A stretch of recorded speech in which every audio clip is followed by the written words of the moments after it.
A man accused of attacking police with a machete near New York's Times Square on New Year's Eve was intent on committing a jihad against government officials and shouted Allahu Akbar before striking one officer in the head and attempting to grab another officer's gun, prosecutors said Wednesday.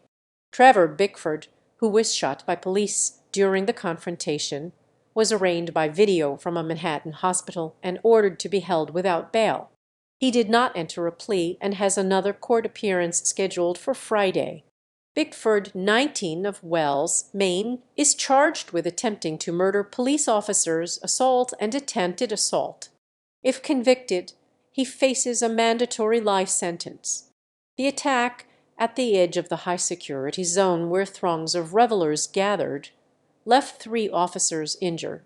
Assistant Manhattan District Attorney Lucy Nicholas said Bickford specifically traveled to New York from Maine in order to begin carrying out his crimes of murder of government officials, arriving in the city a few days before the attack. Bickford had an Amtrak ticket to Miami and wanted to travel abroad, but then decided to come to New York first in order to kill people and carry out jihad, Nicholas said. He had no known ties to the city or state, she said.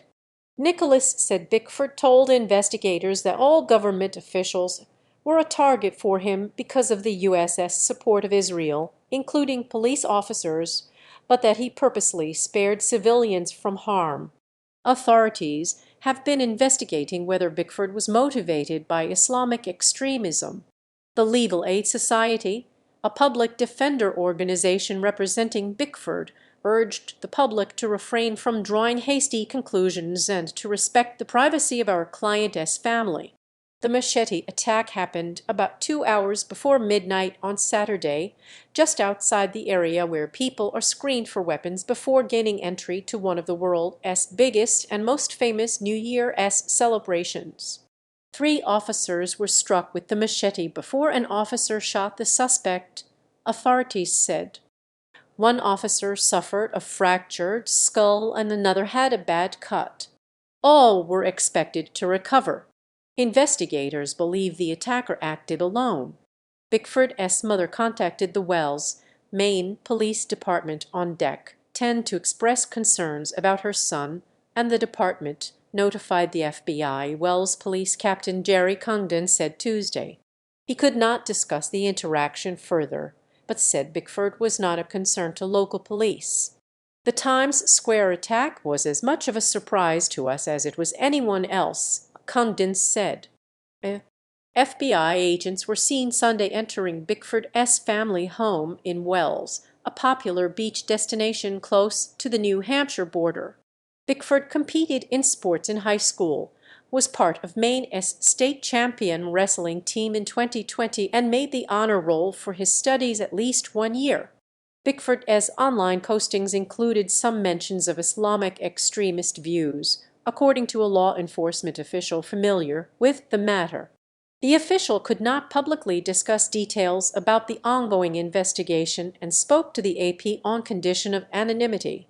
In Bickford's criminal complaint, a detective with the FBI's Joint Terrorism Task Force said he told her, "I wanted to kill an officer in uniform." According to the detective, Bickford said he waited until he saw an officer alone, said Allahu Akbar, walked up to him and hit him over the head with the machete, which he said was a kukri, a machete-like blade with South Asian origins. In Arabic, Allahu Akbar means God is great. According to the detective, Bickford said he then charged another officer, dropped the knife, and attempted to grab that officer's gun. Nicholas said Bickford told investigators he wanted to kill the officers with the gun, but couldn't he get it out of the holster. Associated Press reporters Michael Balsamo in Washington, David Sharp in Portland, Maine and Jennifer Peltz in New York contributed to this report.